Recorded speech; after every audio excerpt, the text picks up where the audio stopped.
기도하겠습니다. 이로우시고 은혜로우신 하나님 아버지, 오늘 우리가 말씀 앞에 섭니다. 하나님, 오늘 우리의 변명을 지워주시고 오늘 우리의 자랑도 내려놓게 하여 주시옵소서. 주님, 오직 우리가 기억할 것은 십자가입니다. 우리를 살리기 위하여서 그리스도 안에 나타난 그 하나님의 의를 오늘 우리가 보게 하시고 받게 하여 주시옵소서. 성령 하나님, 오늘 우리들의 마음을 열어주시옵소서. 나를 증명하려는 마음에서 돌이켜 나오게 하여 주시옵소서. 자기 방어에서 돌이켜 나오게 하여 주시옵소서. 오직 예수 그리스도를 향한 믿음을 가지고 주님 앞에 붙들리게 하여 주시옵소서. 감사합니다. 예수님의 이름으로 기도합니다. 아멘. 오늘 말씀입니다. 오늘 말씀 로마서 3장 21절부터 31절까지 말씀 우리 함께 보도록 하겠습니다. 율법과 이제는 율법 외에 하나님의 한 의가 나타났으니 율법과 선지자들에게 증거를 받은 것이라. 곧 예수 그리스도를 믿음으로 말미암아 모든 믿는 자에게 미치는 하나님의 의니 차별이 없느니라. 모든 사람이 죄를 범하였으며 하나님의 영광에 이르지 못하더니 그리스도 예수 안에 있는 성량으로 말미암아 하나님의 은혜로 값없이 의롭다 하심을 얻은 자 되었느니라. 이 예수를 하나님이 그의 피로써 믿음으로 말미암는 화목제물로 세우셨으니 이는 하나님께서 길이 참으시는 중에 전에 지은 죄를 간구하심으로 자기의 의로우심을 나타내려 하심이니 곧 이때에 자기의 의로우심을 나타내사 자기도 의로우시며 또한 예수 믿는 자를 의롭다 하려 하심이라. 그런즉 자랑할 데가 어디냐? 있을 수가 없느니라. 무슨 법으로냐? 행위로냐? 아니라 오직 믿음의 법으로니라. 그러므로 사람이 의롭다 하심을 얻는 것은 율법의 행위에 있지 않고 믿음으로 되는 줄 우리가 인정하노라. 하나님은 다만 유대인의 하나님이시냐? 또한 이방인 하나님은 아니시냐? 진실로 이방인 하나님도 되시느니라. 할례자도 믿음으로 말미암아 또한 무할례자도 믿음으로 말미암아 의롭다 하실 하나님은 한 분이시니라. 그런즉 우리가 믿음으로 말미암아 율법을 파기하느냐? 그럴 수 없느니라. 도리어 율법을 굳게 세우느니라. 아멘. 여러분, 우리는 지금까지 로마서의 가장 어두운 길을 걸어온 것만 같습니다. 바울은 어떤 사실을 드러내왔냐면 인간이 얼마나 괜찮은 존재인지를 얘기한 게 아니라 얼마나 하나님 앞에서 부패한 존재인지, 얼마나 변명할 거리가 없는 그런 존재인지를 우리들에게 계속 알려주었다라는 사실이에요. 바울의 말에 의하면 이방인들도 유대인들도 도덕적인 사람들도 윤리적인 사람들도 혹은 종교적인 사람들도 다 마찬가지였다는 거예요. 그리고 마침내 바울은 지난주에 이렇게 결론을 내렸었죠. 의인은 없나니 하나도 없으며 라는 말을 했다는 것입니다. 이것이 지난주 3장 20절까지의 결론이에요. 그래서 인간은 하나님 앞에서 자기 자신을 변호할 수 없다라는 사실에 대해서 지난주에 우리는 나눴다는 것입니다. 율법은 무엇이죠? 우리를 의롭다고 판결해주는 도구가 아니라 오히려 우리 입을 막아서 아무런 변명을 할 수 없도록 만들어주는 그런 우리의 거울과도 같다는 것이죠. 율법으로는 죄를 깨달음이니라 라고 말하고 있다는 것입니다. 그런데 오늘 본문 21절 시작에 바울은 어떤 말로 오늘 본문을 시작하고 있습니까? 이제는 이라는 단어로 시작하고 있다는 거예요. 여러분 로마서 3장 20절까지 어둑어둑한 그 터널을 통과하고 나면 로마서 3장 21절이 나타납니다. 여러분 로마서 3장 21절에 이제는 이라는 이 단어보다 더 영광스러운 그런 전화는 없을 거예요. 여러분 이거 이제는 이라는 단어는 어떤 이제 뭐가 됐다 이런 단순한 시간 변화에 대해서 얘기해 주는 것이 아니라 인간의 가능성이 완전히 끝난 자리에서 하나님께서 일하신다라는 사실을 우리들에게 말해주는 그런 단어가 바로 이제는 이라는 사실이라는 것입니다. 하나님이 당신의 열심으로 인간들은 다 포기되었고 인간들은 다 망했고 인간들은 아무런 가망이 없는데 그때 하나님께서 어떻게 일하시는지를 이제 바울은 우리들에게 말해주고 있다는 사실입니다. 여러분 우리가 하나님 앞에 제출할 이력서가 모두 무용지물이 됐어요. 지난주까지 모두 찢어졌습니다. 근데 이제 하나님께서 전혀 다른 우리들이 예상하지 못한 하나님이 인정하시는 하나님의 의를 우리들에게 말씀해 주시는 거예요. 사람이 쌓아올린 의가 아니라 하나님께서 자기 아들 독생자 예수 그리스도 그분 안에서 마련하신 당신의 의입니다. 오늘 본문의 핵심은 이것이에요. 하나님의 의가 나타났다는 겁니다. 이 하나님의 의가 우리의 자기 증명을 끝내준다는 거예요. 여러분, 우리는요 평생 자신을 증명하려고 살아갈 수밖에 없어요.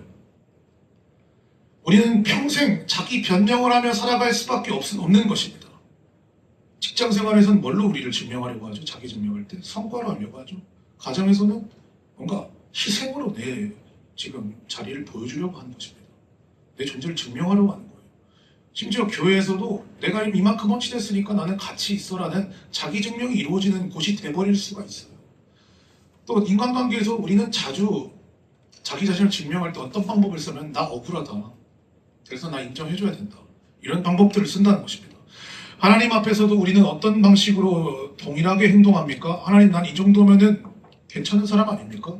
하나님, 나 이 정도면 받아들여질 만한 사람이죠. 하나님, 내가 이 정도 했는데 나는 천국 갈 만한 사람이죠. 내가 이번 주에 와서 교회에서 은혜를 그렇게 받았는데 나는 분명히 천국에 갈 거야. 이렇게 생각한다는 거예요. 자기 증명인 겁니다. 그러나 복음은 말하죠. 너 스스로 네가 뭐 은혜를 많이 받아서 천국에 간 것, 은혜를 그럼 안 받으면 그 다음 주에는 지옥 가는 것, 이렇게 생각할 것도 아니라 가정에서든 직장에서든 어떤 인간관계에서든 너가 자기 증명할 것이 아니라 더 이상 너는 스스로 증명하지 않아도 된다라는 것을 복음은 우리들에게 가르쳐주고 있다는 사실입니다. 왜 그렇죠? 왜 우리는 자기 증명 안 해도 되는 거죠? 하나님께서 그리스도 안에서 너를 의롭다 한 것 때문에 너가 구원받는 것이지, 너가 이번 주에는 은혜 받고 다음 주에는 은혜 받지 못했다라고 해서 지옥 가는 게 아니라는 거예요. 바울은 21절에서 이렇게 말합니다. 이제는 율법 외에 하나님의 한 의가 나타났으니 율법과 선지자들에게 증거를 받은 것이라. 이 구절에 율법 외에 라는 말은 무엇일까요? 여러분, 율법이 무의미해졌다라는 말이 아니라 구원의 길이 인간의 율법 준수의 길이 아니라는 것입니다. 도덕적 성취의 길이 아니라는 거예요. 종교적인 어떤 자기 자신의 이력서 위에 하나님께서 그 길을 세우지 않았다라는 사실을 율법 외에라는 단어를 통해서 바울은 말하고 있다는 것입니다. 그러나 우리들에게 문제는 무엇입니까? 우리가 항상 시도하려는 자기 증명은 너무나도 습관과도 같고 우리 DNA의 하나의 본성과도 같아서 끊임없다라는 거예요. 자기 증명을 하는 것이 있어서. 오늘 이런 선교를 듣고 아마 돌아가셔서도 여러분들은 습관 속에 남아있는 자기 증명적인 본성을 드러내며 살 것이라는 것이죠. 그렇게 우리는 복음을 듣고 또 듣고 거기에 나를 맞추기 위해서 성령의 능력을 구해야 되지 않겠느냐는 것입니다. 여러분, 우리는요 이 자기 증명할 때 한 번 인정받았을 때 만족을 누리는 줄로 알지만 다시 증명해야 돼요. 이번 프로젝트를 내가 직장에서 좋은 성과를 거뒀다고 할지라도 내년도에 성과가 뭉개지면 여러분, 나 자신은 설 자리가 없을 수도 있게 되는 것이 직장사회의 그런 냉랭한 모습 아닙니까? 여러분, 오늘 잘해도 내일 다시 증명해야 되는 것입니다. 그러니까 자기 증명하는 사람은 늘 이렇게 피곤한 거예요. 늘 평가에 묶입니다. 늘 사람 눈치에 묶입니다. 인정받으면 교만해지고 인정받지 못하면 분노하는 거예요. 내가 잘하고 있으면 우월감에 빠지고 내가 잘못하고 막 실패하고 있으면 수치심에 몸서리치는 것이 바로 우리들의 이 불쌍한 모습이라는 거예요. 이것이 죄 아래에 있는 비극적인 우리들의 인생의 모습이 아니겠습니까? 우리 모두가 다 그렇다는 것입니다.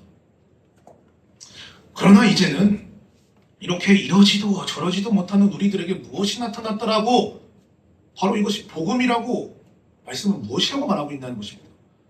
이러지도 저러지도 못하는 우리들에게 하나님의 의가 주어졌다라고 얘기합니다. 여기서 하나님의 의란 하나님이 단지 그냥 의로우신 분이시다라는 말로 끝나지 않는 거예요. 하나님의 의가 여러분 뭘까요?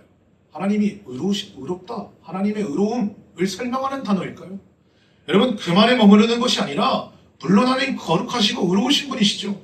동시에 하나님께서는 죄인을 의롭게 하시는 구원 행위가 그리스도 안에서 우리들에게 주어지고 있다는 사실까지 내포한 단어가 하나님의 의라는 단어입니다.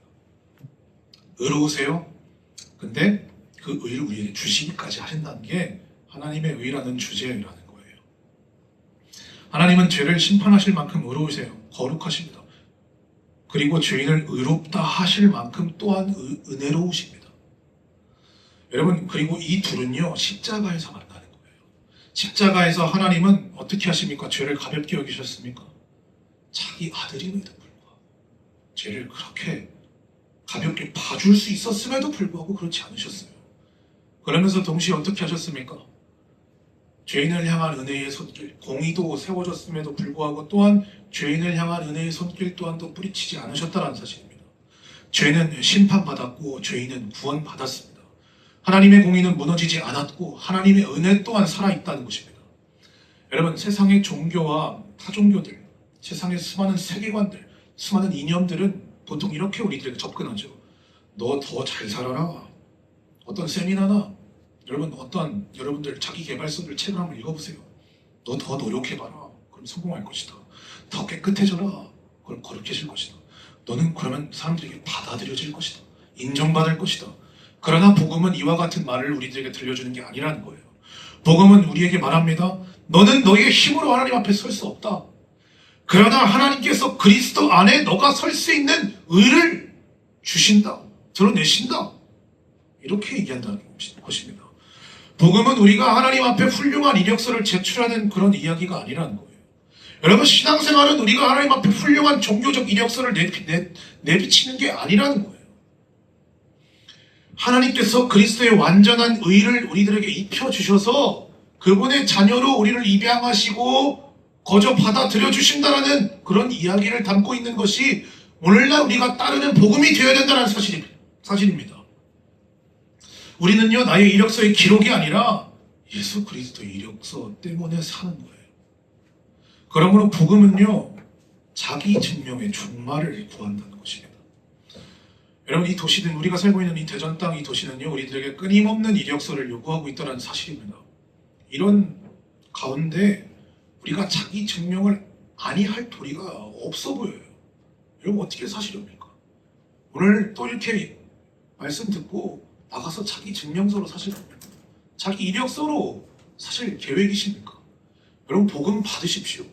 복음은 어떻게 얘기하고 있는지를 들어보시고 그 말씀이 정말 사실이라면 여러분들 이것을 여러분들 심령 가운데 영접하시라고 얘기입니다. 받아들이는 것이지 열심히 있게 내가 그것을 정보적으로 내가 어떻게든 적어서 막 깨달으리라 해서 되지 않는 것입니다. 받아들이셔야 되는 거예요. 여러분, 마음이 풀리셔야 되는 거예요. 마음이 열리셔야 되는 거예요. 하나님께 의탁되어야 된다는 것입니다. 하나님께서 여러분들이 주관하시도록 내어드릴 수 있는 오늘 예배드리는 여러분들 심령 되시길 소망합니다. 여러분, 이 도시의 이런 상황 가운데 여러분, 우리는 그리스도를 바라봐야 돼요. 예수님께서 그분의 의 안에서 우리를 보시며 말씀하십니다. 너는 내 아들의 의 안에 있다. 너는 나가서 증명하려는 그런 삶 살아가지 말아라. 그런 똥줄 타는 삶 살아가지 말아라. 너는 내 아들의 의 안에서 이미 인정받았단다. 여러분, 이런 말씀들을 믿으십니까? 믿으신다면 우리는 더 이상 비교의식에 끌려다니지 않을 수 있는 권능이 임하는 거예요. 누군가의 성공 앞에서 그것을 부러워하지 않을 수 있는 권능이 임하는 거예요. 무너지거나 시기할 필요도 없는 거예요. 인정받기 위해서 세상 속에서 목마르게 매달릴 필요도 없는 거예요. 나를 세우는, 나를 인정하는 최종 근거가 더 이상 나의 이력서에 있지 않다라는 사실이 우리를 이렇게 구원한다는 것입니다. 하나님의 의가 우리를 인정하십니다. 하나님의 의 때문에 우리는 내 의를 세우는 이 부자유함으로부터 자유를 선고받는다는 거예요. 여러분, 22절은 분명히 말합니다. 곧 예수 그리스도를 믿음으로 말미암아 모든 믿는 자에게 미치는 하나님의 의니 차별이 없느니라. 하나님의 의는 모든 믿는 자에게 미친다라고 얘기하고 있어요. 여기서 중요한 건 무엇입니까? 내 믿음의 강도입니까? 내 믿음의 강도에 따라서 내가 은혜 받느냐 못 받느냐, 혹은 구원 받느냐 못 받느냐라는 이런 당락이 결정되는 겁니까? 내 믿음의 강도에 따라? 내 믿음의 강도도 아니고 내 어떤 들쭉날쭉한 그런 감정의 고조도 아니고 중요한 것은 우리들이 믿는 믿음의 대상일 뿐입니다. 오늘날 사람들은 흔히 무엇을 믿는다라고 할 때 진실하게 믿는 것이 가장 중요하다라고 오해하고 있는 것 같아요. 내가 진실하게 믿는 것이 중요하지. 무엇을 믿든 상관없는 거야. 그냥 내 마음이 진실하면 되는 거야. 이렇게 생각하는 사람들이 너무 많아요. 그러나 성경이 말하는 믿음은 무엇입니까? 내 안에서 확신을 끌어올리는 일이 아니에요. 여러분, 올바른 대상에게 나를 맡기는 일을 믿음이라고 하고 있지, 그냥 마음만 괜찮으면 된다, 마음만 진심이면 된다라고 얘기하지 않고 있다는 거예요. 여러분, 기도하실 때, 예배하실 때, 묵상하실 때 마음만 진실하면 되는 게 아니라는 거예요. 여러분, 믿음의 강도만 청결해서 그것으로 끝나지 않는다는 거예요. 무엇이 중요합니까? 올바른 대상이 중요한 거예요. 우리를 구원하는 건 우리 믿음 자체가 아니에요. 구원하시는 분은 예수 그리스도지 나의 믿음 때문에 구원받는 게 아니라는 것입니다. 저는 여기서 사실 설교 준비하면서 깜짝 놀라는 그런 느낌도 받았습니다. 여러분, 믿음은 무엇입니까? 믿음으로 구원받는다라고 하죠. 여러분, 믿음은 무엇일까요? 믿음으로 구원받는다는 말은 또 무엇일까요? 믿음은 무엇이냐면 예수 그리스도를 향한 우리의 빈손을 얘기합니다. 빈손이어야 돼요. 그게 믿음이에요. 믿음으로 기도하십니까? 믿음으로 구하는 자는 받을 줄로 믿으라고 하셨어요. 믿음으로 기도하십니까? 빈손으로 기도하냐는 것입니다.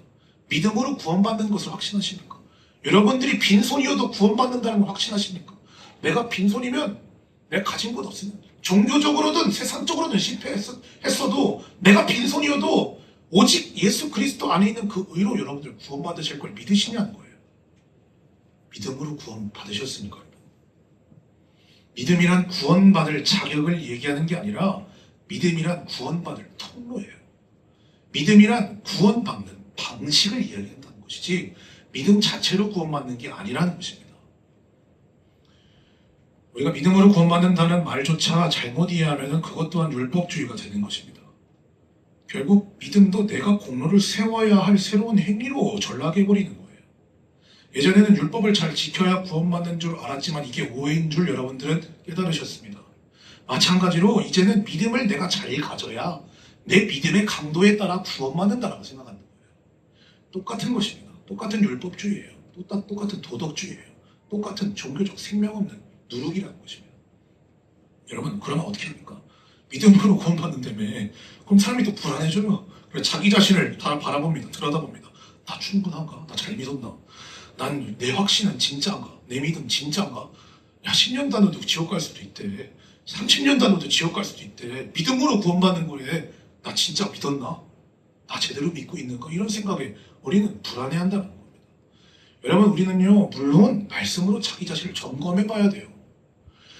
점검하는 건 여러분, 제가 지금 반대하고 있는 게 아닙니다. 말씀으로 나를 점검해야 합니다. 그러나 복음의 중심은 무엇입니까? 내 믿음의 품질이 아니라는 거예요. 복음이 중심은 무엇입니까? 우리를 구원하는 하나님의 구원하시는 의는 무엇입니까? 그리스도의 완성된 사역이 중요하다는 거예요. 믿음은 나를 바라보는 게 아니라 예수 그리스도를 바라보는 일이라는 것입니다. 어린아이가, 예를 들어 봅시다. 어린아이가 엄마에게 손을 내밀어서 빵을 달라고 하고 있어요. 그 아이는 빵을 받았습니다. 왜 빵을 받았을까요? 아이의 손이 예뻐서 받았을까요?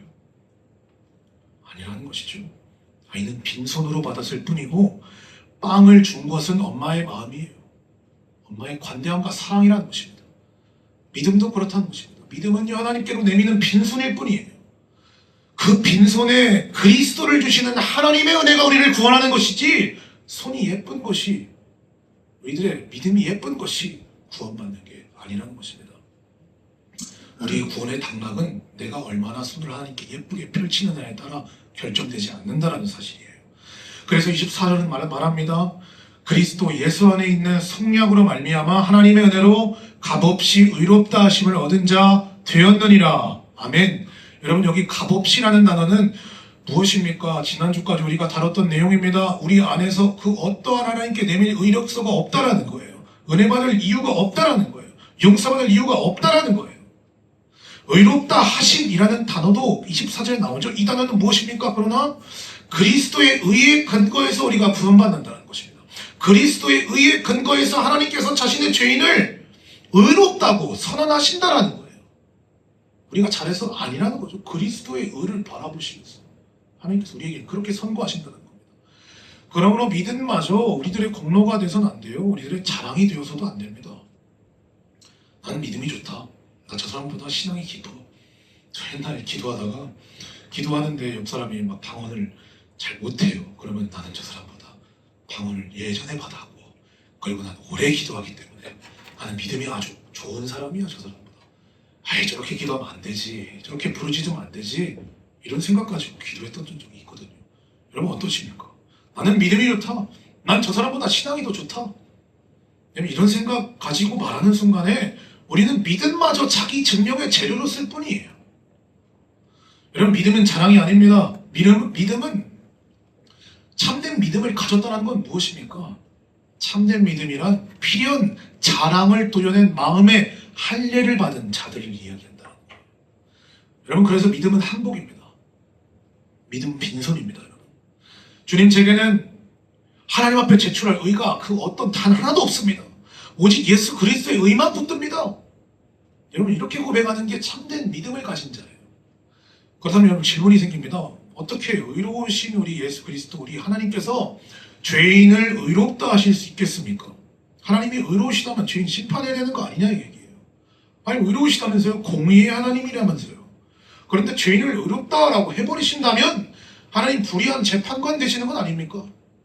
바울은 25절과 26절에서 대답합니다. 이 예수를 하나님이 그의 피로써 믿음으로 말미암는 화목 제물로 세우셨으니 곧 이때에 자기의 의로우심을 나타내사 자기도 의로우시며 또한 예수 믿는 자를 의롭다 하려 하심이라. 아멘.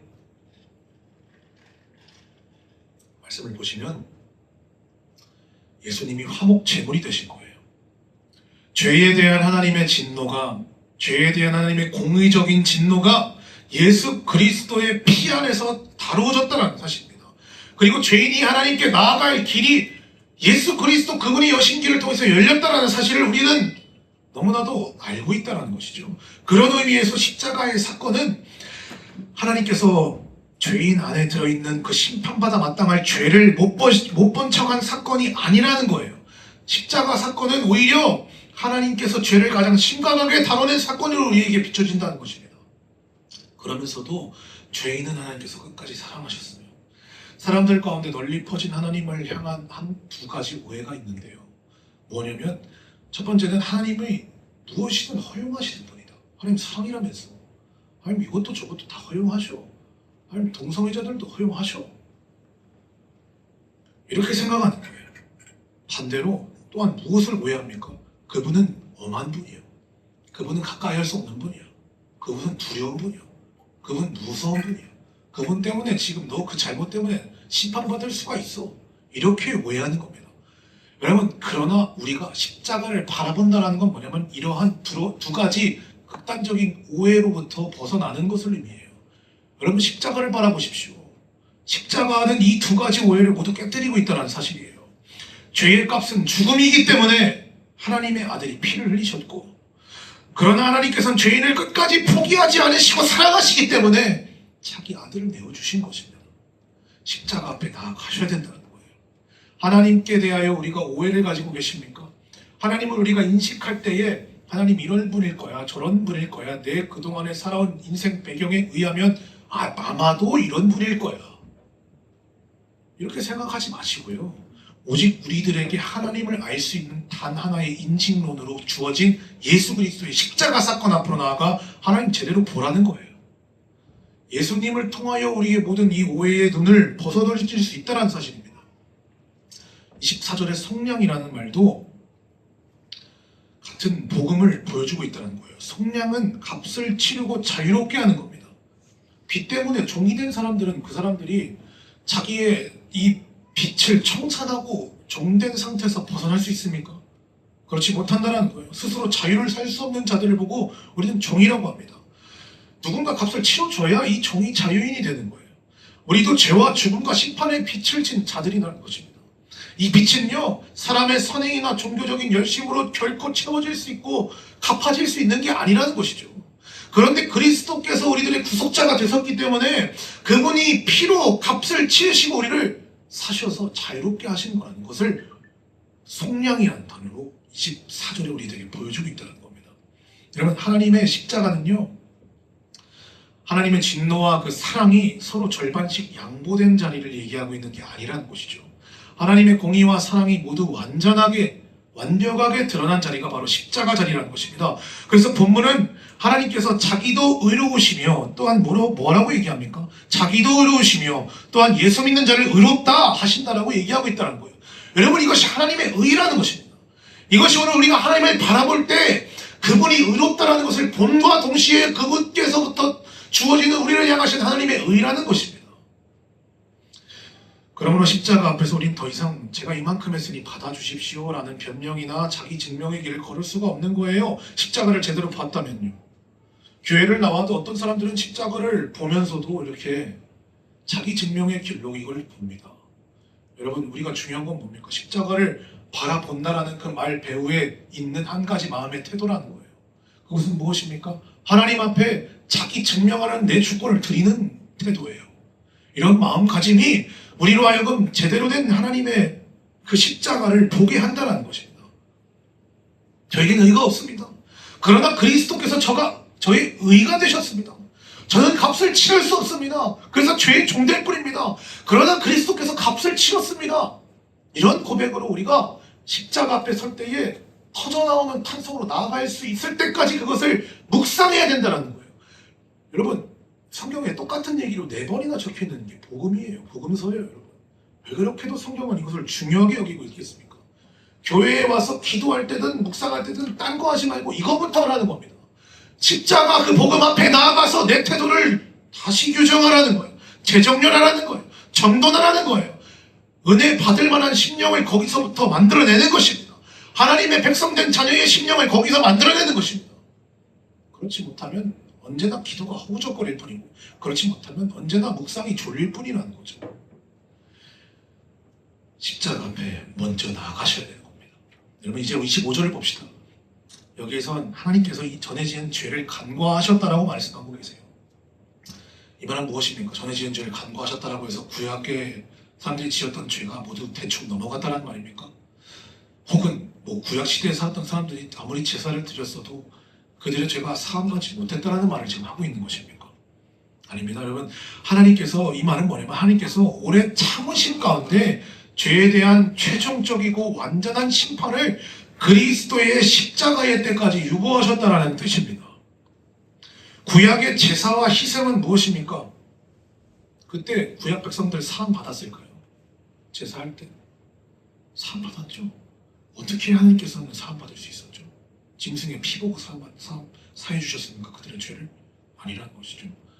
2000년 후에 혹은 몇백 년 후에 일어날 그 예수 그리스도의 십자가 피를 바라보시면서 구약의 그 백성들의 죄를 사해 주셨던 것입니다. 그러므로 여러분, 십자가 사건이 드러내는 복음은요, 신약에 갑자기 드러난 어떤 임시 방편으로서 주어진 게 아니라는 거예요. 이는 율법과 선지자들이 그동안 증거해 왔던 하나님의 말씀의 한 가지 완성이라는 거예요. 구원 계획의 중심이라는 거예요. 십자가에서 하나님께서는 뭐라고 말씀하십니까? 나는 죄를 가볍게 여기지 않는 거룩한 존재다. 그러나 나는 너를 포기하지도 않는다. 너희의 죄는 내 아들의 피 안에서 사함받았고 이제 너는 그리스도 안에서 자유하다, 의롭다, 내가 인정한다. 이 복음을 믿는 사람들은 더 이상 자기 증명을 안 해도 되는 것입니다. 십자가가 종교적 사건이나 매너리즘에 빠진 그런 익숙한 기독교적 단어로 끝날 것이 아니라 내 안에서 실제가 돼야 될 이유가 여기 있다는 거예요. 그때에 우리는 비로소 자기 증명을 멈출 수 있는 겁니다. 자기 증명 멈추고 싶으십니까? 멈추셔야 됩니다. 그래야 우리는 이 도시 밖으로 나아가서 하나님 나라를 전파하게 될 수 있는 거예요. 하나님의 나라를 전파하라는 게 이번 한 해의 표어지 않습니까? 어떻게 이루시렵니까? 우리 40일 그리고 10일간에 기도했습니다. 기도하면 된다고 생각했죠. 네. 하지만 그 다음이 더 중요한 거예요. 우리가 어떻게 살아가느냐가 중요한 거죠. 그들에게 어떻게 예수 그리스도의 복음을 증언하느냐가 중요한 거죠. 어떤 증인들로 서느냐가 중요한 거죠. 기도를 아무리 했어도 도덕주의 안에서, 율법주의 안에서 자기 증명적으로 기도했다면 여러분, 이건 절망이에요. 아무리 50일, 500일을 했다고 할지라도. 여러분, 복음을 믿는 사람이 되십시오. 자기 증명을 안 해도 되는 자유로, 그 임한 자유로 살아가십시오. 이제 바울은요 27절에 묻습니다. 그런즉 자랑할 데가 어디 있느냐? 있을 수가 없느니라. 복음이 실제로 우리 안에 들어오면은 가장 먼저 우리 안에 변하는 것이 무엇이냐면 경험적인 측면에서 저를 바라봐서도 그렇습니다. 자랑이 없어져요. 복음이 여러분의 마음 가운데 들어오셨습니까? 복음이 여러분들 정말 영접되셨습니까? 그럼 자랑이 무너집니다. 사람은 자랑하는데 어쩔 수 없이 이 자랑이라는 것은 사람의 단순한 말버릇이 아니라는 거예요. 여러분 그것은요 자랑하는 자랑거리들은 결국에 무엇을 얘기하고 있는 것입니까? 내가 무엇 때문에 괜찮은 사람인지에 대해서 내가 무엇을 믿고 있는지에 대한 문제예요. 믿음의 문제라는 것입니다. 예수님 믿으러 왔는데 자랑이 아직도 철회가 안 된 사람은 예수님 믿으러 와놓고 다른 것 사실 믿고 있는 거예요. 내가 오래 믿은 것, 내가 많이 섬긴 것, 내가 신학을 아는 것, 내가 열심히 기도한 것마저 자랑이 될 수 있는 거예요. 어떤 사람에게는 돈과 직업이 자랑이 될 수 있겠죠. 어떤 사람에게는 고생한 인생이 자랑이 되는 것을 좀 많이 봤습니다. 어떤 사람에게는 자신의 자녀가 자랑이에요. 어떤 사람에게는 내가 가진 것 무엇인가 그것이 자랑이에요. 여러분 자랑이 철회되는 것은 그때부터 믿음이 시작되는 것이라고 볼 수 있다는 것입니다. 여러분 복음은 단호히 말합니다. 내가 자랑할 데가 어디 있느냐? 없다라는 거예요. 우리가 의롭다함을 받을 이유가 우리 안에 없다라는 겁니다. 나의 행위도 자격도 믿음에 나의 어떠한 우수성도 아무것도 나의 자격이 못 된다는 거예요. 자랑이 못 된다는 거예요. 오직 그리스도의 피 때문이며 오직 은혜 때문이라는 사실입니다. 믿음으로 구원받았다는 거예요. 믿음은 통로이고 단지 받는 방식을 이야기한다라고 저는 말씀드렸다는 것입니다. 여러분 이러한 진리를요 바울 또한 깊이 깨달았다는 것입니다. 그래서 바울은 빌립보서 3장에 자기 종교적 이력서를 꺼냅니다. 3장 8절 빌립보서입니다. 또한 모든 것을 해로 여기면 내 주 그리스도를 아는 지식이 가장 고상하기 때문이라. 내가 그를 위하여 모든 것을 잃어버리고 배설물로 여기면 그리스도를 얻고. 여러분 의아스럽지 않습니까? 왜 바울은요 그동안에 자기가 쌓아온 자신의 이력서를 배설물까지도 얘기하고 있고 그렇게 여기고 있습니까? 여러분 자랑과 복음은 함께 왕노릇 할 수가 없기 때문이라는 거예요. 여러분들 안에 자랑과 복음은 함께 왕노릇 할 수 없는 거예요. 지난주에 나누었던 복음 앞에서는 이 죄로 만든 자기 증명만이 아니라 뭐까지 회개해야 된다고 얘기했죠. 선행으로 만든 자기 증명도 회개해야 된다고 얘기했습니다. 다시 말하지만 사람은요 때론 자기 죄보다 더 문제 삼아야 되는 게 뭐냐면 자신의 선행이에요. 자신의 의예요. 자기의 자랑이에요. 거기에 자신의 믿을 구석이 있는 거거든요. 예수님 안 믿는 거예요. 예수님 안 믿어도 이걸로 난 구원받을 수 있다라고 자신하는 거예요. 그 자기 의까지를 내가 회개해야 하는 것을 사람들은 더욱 어려워하는 것입니다. 죄는 부끄럽지만 의는 자랑스럽기 때문이에요. 누가 뭐라 할 사람도 없고 잘했다고 칭찬만 받을 뿐이지 아주 교묘히 숨어있는 우리의 구원을 방해하는 사탄의 전략이라는 사실입니다. 여러분 오늘 우리들에게 가장 끈질길 자랑은 무엇입니까? 우리들이 하나님을 믿는 데에 방해되는 우리들 안에서 작용하는 가장 끈질긴 그 믿을 구석이 어디냐는 거예요. 내가 성실하다는 그런 자랑입니까? 내가 돈 많다라는 자랑입니까? 내가 피해자라는 자랑일 수도 있습니다. 혹은 내가 저 사람보다 낫다라는 자랑이십니까? 만약 하나님 앞에서 이만하면 괜찮다라는 자랑이 여러분들의 구원의 길을 방해하고 있지 않습니까? 복음은요 오늘 그 모든 자랑을 부숴준다는 거예요. 우리를 비참하게 만들기 위해 그 자랑을 부수는 게 아니라 더욱 견고한 자랑거리를 우리에게 주시기 위해서 죄다 부서뜨린다는 사실입니다. 그리스도인의 자랑은 자기 자신이 아니라 오직 십자가만 자랑이 되어야 되는 것입니다. 나에겐 그리스도가 있다. 그리스도께서 나를 대신하여 죽으셨다. 하나님이 나를 보실 때 내 이력서가 아니라 내가 어떻든 그리스도의 의를 보신다. 세상은 많은 것들을 내게서 빼앗아 갈 것들을 찾고 찾지만 그리스도 안에서 받은 의만큼은 결코 빼앗길 수 없다. 여러분 잘못된 자랑은 언제나 우리를 불안하게 만들어요. 언제나 자기 증명의 굴레 안에 그 노예로 우리를 삼아버립니다. 하지만 그리스도를 자랑하는 사람은 평가 앞에서도 자유로울 수 있고 눈치 보지 않아도 되는 것이며 실패했을지라도 다시 일어설 수 있는 것이고 성공했다라고 할지라도 나를 자만하지 않을 수 있는 거예요. 이것이 하나님의 의가 우리의 자기 증명을 끝내는 방법이라는 것입니다. 그렇다면 우리들에게 마지막 질문이 남습니다. 우리가 율법의 행위가 아니라 믿음으로 의롭다함을 받았다라면 여러분 율법은 도대체 뭡니까? 율법 필요한 겁니까 여러분? 은혜로 구원받았으니까 마음대로 살아도 되는 거 아닙니까? 율법을 떠나서. 바울은 31절에 단호하게 대답하고 있어요. 뭐라고 얘기합니까? 그런즉 우리가 믿음으로 말미암아 율법을 파기하느냐? 그럴 수 없느니라. 도리어 율법을 굳게 세우느니라. 아멘. 그러니까 복음은 두 극단을 다 거부합니다. 한쪽에는 하나님께 인정받기 위해서 잘해야 된다는 율법주의, 그리고 다른 한쪽에는 은혜로 구원받았으니까 율법 필요 없다, 순종 중요하지 않다라는 방종이 있습니다. 그러나 우리는요 율법을 지켜서 구원받을 수도 없고 십자가를 알면서도 죄를 가볍게 여길 수 있는 것도 아니라는 것이죠. 복음은 이 두 가지를 다 무너뜨립니다. 율법주의와 방종을. 그래놓고 우리를 십자가 앞에 세웁니다. 그리고 복음은 도리어 율법을 굳게 세우기까지 한다는 거예요. 하나님의 법이 가벼웠다면 결코 예수님께서는 굳이 그렇게까지 심각하게 우리의 죄를 다루시면서 십자가에 죽으실 필요까지는 없었다는 거예요.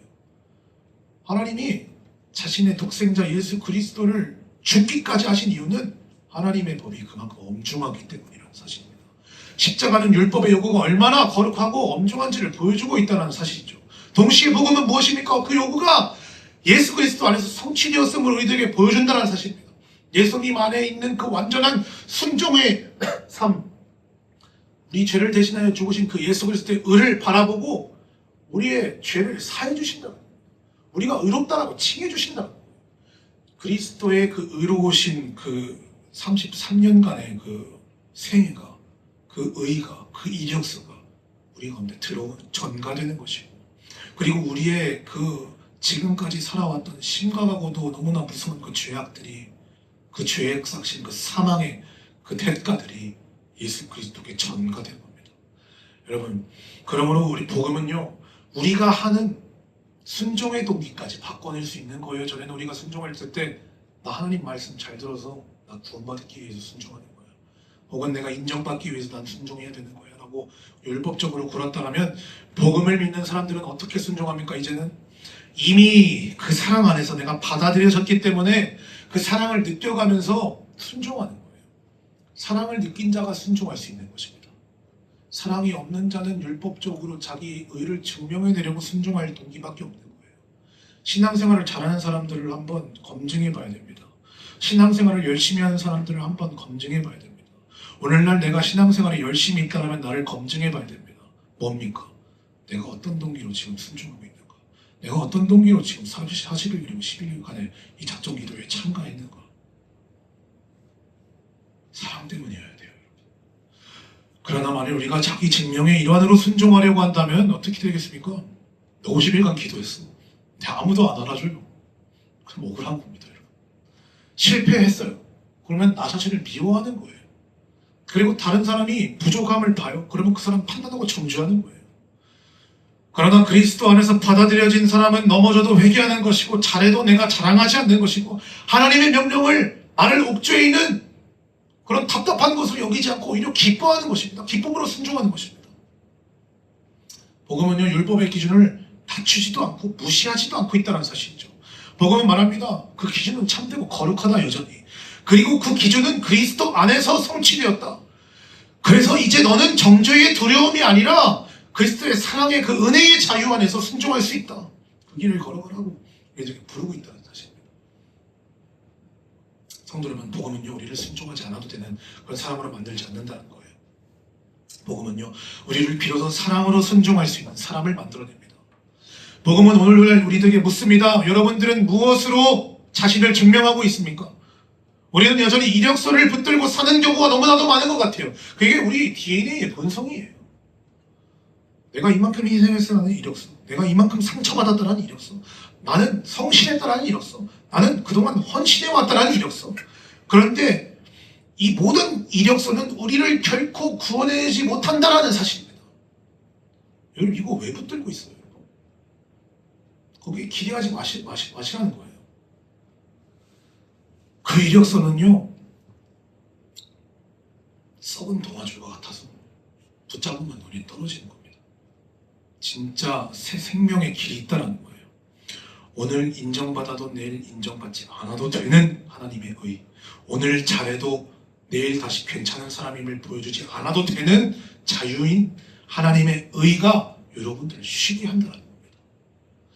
오늘 십자가 앞에 우리 이력서를 내려놓읍시다. 우리 자랑도 수치도 열심도 우리들의 변명도 모두 다 내려놔야 돼요. 어떻게 될 때까지요? 빈손 될 때까지. 신앙생활 잘했잖아요 그동안. 여러분들 여기 삼지 마세요. 밖에 있는 불신자들이나 여러분들이 만약에 그것을 자기 의로 그동안 붙들고 살아오셨다면 똑같다는 겁니다. 빈손이 돼야, 그리고 하나님의 의가 주어져야 우리는 구별된 거예요.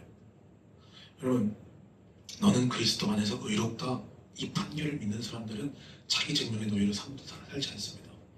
여러분, 직장에서 성과를 내되 그것으로 자기를 증명하지 않아도 되는 거예요. 그때부터는 가정에서 헌신하고 섬기되 사랑받을 자격으로 그렇게 하지 않아도 되는 것입니다.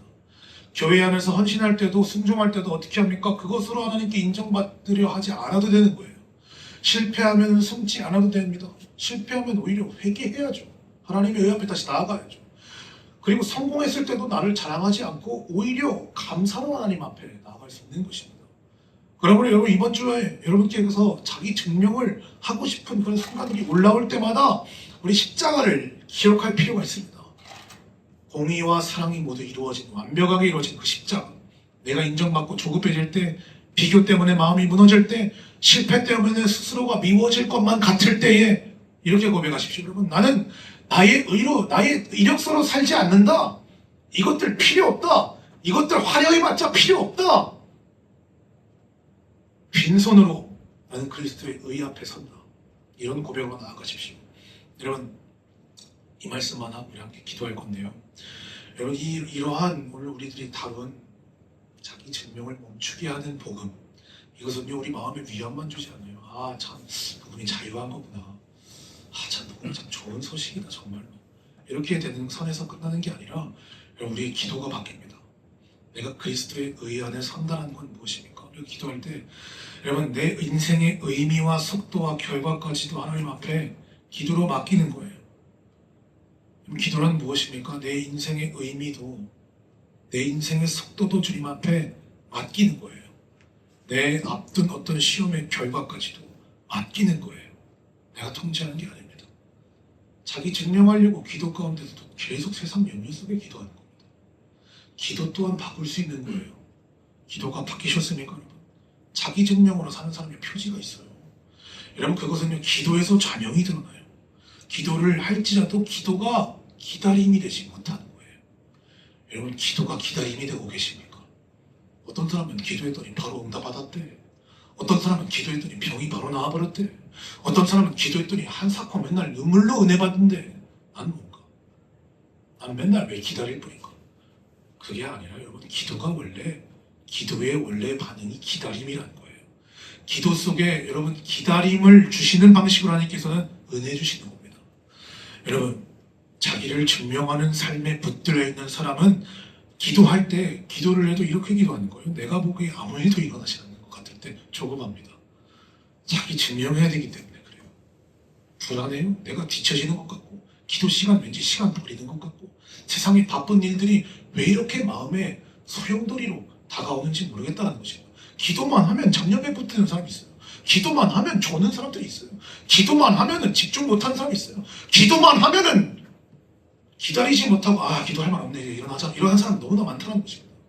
그러나 우리가 2시간도 3시간도 4시간도 그보다 더 기도할 수 있는 이유가 무엇입니까? 기도는 원래 기다림이라는 거예요. 자기 증명을 하지 않아도 될 자유가 임한 자라만이 기도를 기다림으로 누릴 수 있는 것입니다. 내가 뭘 더 할까? 기도할 때 내가 어떻게 하면 잘해볼 수 있을까? 내가 이거 해볼까? 저거 어떤가? 여러분, 이런 마음이 기도보다 앞서가서는 안 된다는 겁니다. 그러나 복음으로 의롭다함을 받은 사람은 기도 안에서 기다리는 거예요. 주님, 이 시간의 의미도 주님 정해주세요. 내 삶의 성패도 주님이 판단해주세요. 지금 내가 가장 먼저 붙들어야 할 것이 무엇인지 주님께 주권을 드리오니 주님께서 통치해주세요. 알게 해주세요. 내가 가장 지금 중요하게 여겨야 될 것이 무엇인지 받겠습니다. 주님, 알게 해주세요. 기다리겠습니다. 이런 고백으로 나아가시는 게 기도입니다. 여러분 이렇게 기도하고 계십니까? 여러분 이것이 믿음의 기다림이에요. 그리고 이것이 마가다락방의 제자들의 기도였어요. 그들이 그랬습니다. 기다림의 기도란 내가 원래 주인이었던 삶을 하나님 앞에 넘겨드리는 게 아니라 애초에 내 것이 아니었던 주권을 다시 주인에게로 원주인에게로 되돌려드리는 것이 기다림의 믿음의 기다림이라는 거예요. 다시 주인께 드리는 것입니다. 내가 해버릴까? 나 기다릴까? 내가 해버릴까? 에라 모르겠다. 2시간 했는데도 안 되네. 그러면 그냥 내가 하자. 여러분 이런 마지노선에서 자꾸 내가 해버리는 쪽으로 우리는 간다는 것입니다. 이 마음의 기혈을 확 꺾어내십시오. 기도할 때. 마음의 기혈을 꺾어서 왕이신 하나님께로 다시 기울일 필요가 있다는 거예요. 특별히 오늘은 성령 강림 주일이죠. 오늘까지 우리는 40일 그리고 10일 기도회까지 달려왔습니다. 여러분 그것은요 단지 그냥 일단락 지나가는 기도 행사로 우리는 보기는 어렵다는 것입니다.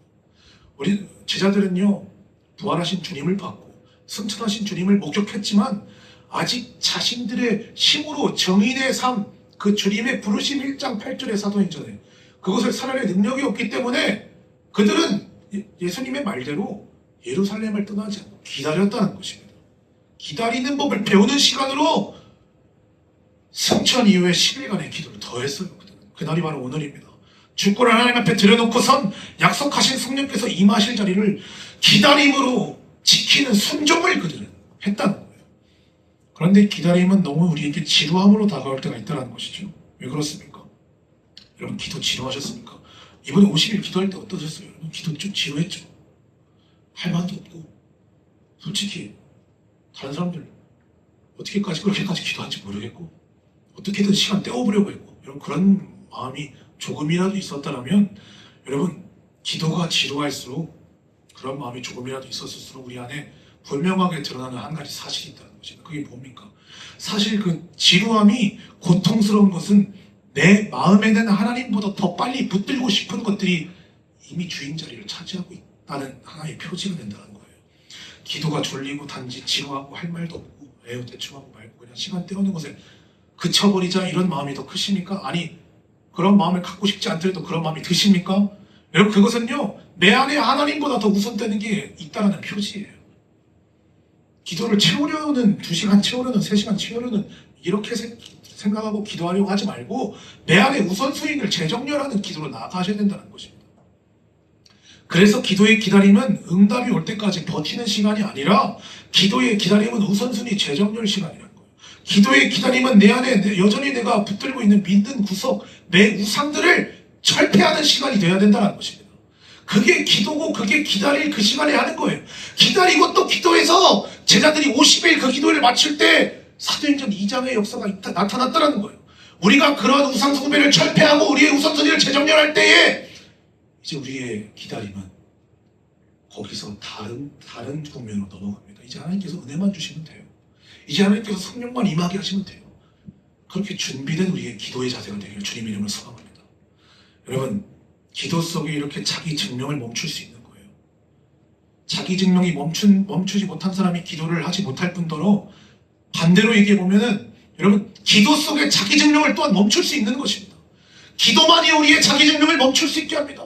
다시 말해 기도만이 우리의 이 복음이 말하고 있는 복음의 효과, 자기 증명을 멈추게 하는 이 놀라운 권능이 기도 속에서 임한다는 사실이에요. 임하셨습니까? 성령 강림 주일입니다, 여러분. 임하셨습니까? 자기 증명을 멈추시는 저 여러분들 되시길 주님의 이름으로 소망합니다. 하나님의 의가 우리의 자기 증명을 끝냅니다.